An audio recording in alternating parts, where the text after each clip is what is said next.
Nuevamente citamos, Proverbios 14:12, hay camino que al hombre le parece derecho, pero su fin es camino de muerte. Se ha dicho que el camino al infierno está pavimentado con buenas intenciones. En el infierno habrá muchos que comenzaron su vida con buenas intenciones, resoluciones honestas, e ideales excelsos, aquellos que se han conducido justamente en sus asuntos y en sus negocios, y han sido caritativos en todas sus cienas. Hombres que se enorgullecen de su integridad, pero que a la verdad buscaron justificarse a sí mismos delante de Dios, mediante sus propias justicias. Hombres que eran morales, misericordiosos y magnánimos, pero que nunca se han visto a sí mismos como culpables, perdidos, pecadores, merecedores del infierno que necesitan un Salvador. Tal es el camino que parece derecho. Tal es el camino que se encomienda a sí mismo a las mentes carnales, y que se recomienda a sí mismo a las multitudes que hoy día son engañadas. El engaño del diablo es que podemos ser salvos por nuestras propias obras, y justificados delante de Dios mediante nuestros propios hechos. Mientras que Dios en su palabra, nos dice, porque por gracia sois salvos por medio de la fe, no por obras, para que nadie se gloríe. Y otra vez, nos salvó, no por obras de justicia que nosotros hubiéramos hecho, sino por su misericordia. Quizás pueda serme disculpada una ilustración, de una experiencia personal. Hace unos cuantos años atrás, quien escribe se volvió cercano a quien era un predicador laico, y un entusiasta obrero cristiano. Alrededor de 7 años este amigo había estado comprometido en la predicación pública, y en la actividad religiosa, pero a través de ciertas expresiones y frases que utilizaba, quien escribe comenzó a dudar de si su amigo sería en verdad, un nacido de nuevo. Cuando comenzamos a interrogarlo, encontramos que estaba muy erróneamente familiarizado con las Escrituras, y que tan solo poseía las más vagas concepciones de la obra de Cristo por los pecadores. Durante un tiempo intentamos presentar el camino de la salvación, de una manera simple e impersonal, y animar a nuestro amigo a que estudiara las Escrituras por sí mismo, con la esperanza de que si aún no era salvo, Dios tendría a bien el revelarle al Salvador que necesitaba. Cierto día, y para nuestra alegría, aquel que había predicado el Evangelio, durante 7 años, nos confesaba haberse encontrado con Cristo, apenas la noche anterior. Él reconoció, utilizando sus mismas palabras, que había estado predicando al Cristo ideal, y no al Cristo crucificado. El que esto escribe cree que hay miles como este predicador, quienes, quizás, han sido traídos a la escuela dominical, y enseñados acerca del nacimiento, la vida, y las enseñanzas de Jesucristo, y que creen en la historicidad de su persona, y que espasmódicamente se esfuerzan, por practicar sus preceptos, creyendo que eso es todo lo necesario para su salvación.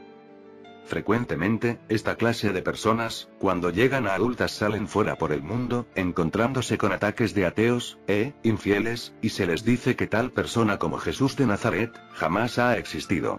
Pero las impresiones de su niñez no se borran fácilmente, y permanecen firmes en su declaración de que, creen en Jesucristo. Sin embargo, cuando su fe es examinada, muy a menudo se encuentra que aunque creen muchas cosas acerca de Jesucristo, en realidad no creen en Él. Con sus cabezas creen que tal persona existió, y por creer esto se piensan que ya son salvos, pero nunca han arrojado las armas de su revuelta en contra suya, no se han rendido a Él, y en realidad no creen en Él con sus corazones. La simple aceptación de una doctrina ortodoxa acerca de la persona de Jesucristo, sin un corazón que haya sido ganado por Él, y una vida devota a Él, no es más que otro escalón de aquel camino, que al hombre le parece derecho, mas su fin es camino de muerte. Un mero asentimiento intelectual de la realidad de la persona de Cristo, pero que no va más allá, no es más que otro escalón, de aquel camino que al hombre le parece derecho, mas su fin es, camino de muerte, o, en otras palabras, es otro aspecto del Evangelio de Satanás. Y ahora, querido lector, ¿en dónde te hallas tú? ¿Estás en el camino, que parece derecho, pero que termina en muerte? ¿O estás en el camino angosto que conduce a la vida? ¿Has realmente abandonado el camino que lleva a la muerte? ¿Ha creado en tu corazón el amor de Cristo, un aborrecimiento y horror hacia todo lo que le desagrada? ¿Estás deseoso porque Él reine sobre ti? Lucas 19:14. ¿Estás confiando plenamente en su justicia y en su sangre para ser acepto delante de Dios?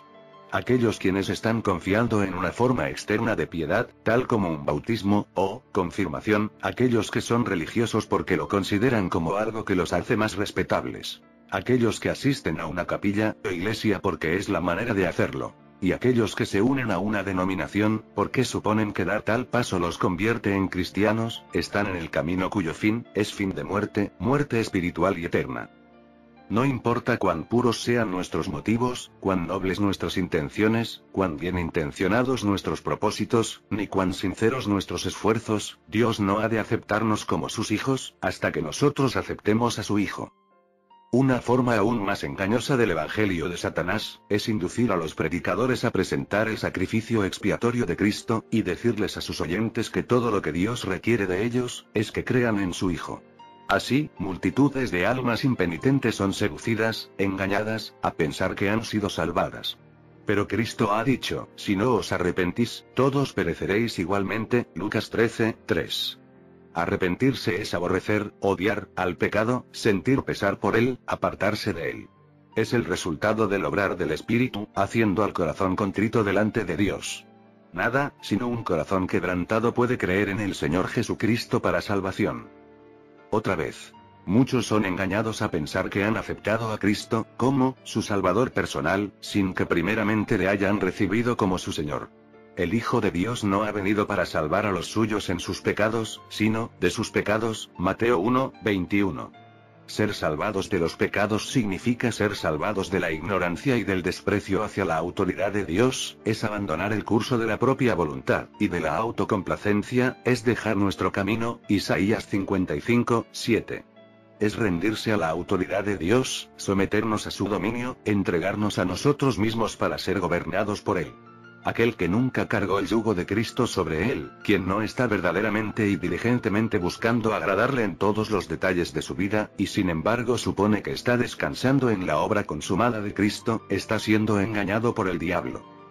En el capítulo 7 de Mateo hay dos pasajes que aproximadamente nos dan los resultados del Evangelio de Cristo, y de la falsificación de Satanás. Primero. En los versos 13 y 14, entrad por la puerta estrecha. Porque ancha es la puerta, y espacioso el camino que lleva a la perdición, y muchos son los que entran por ella. Porque estrecha es la puerta, y angosto el camino que lleva a la vida, y pocos son los que la hallan. Segundo. En los versos 22 y 23, muchos me dirán en aquel día: Señor, Señor, ¿no profetizamos, predicamos en tu nombre, y en tu nombre echamos fuera demonios, y en tu nombre hicimos muchos milagros?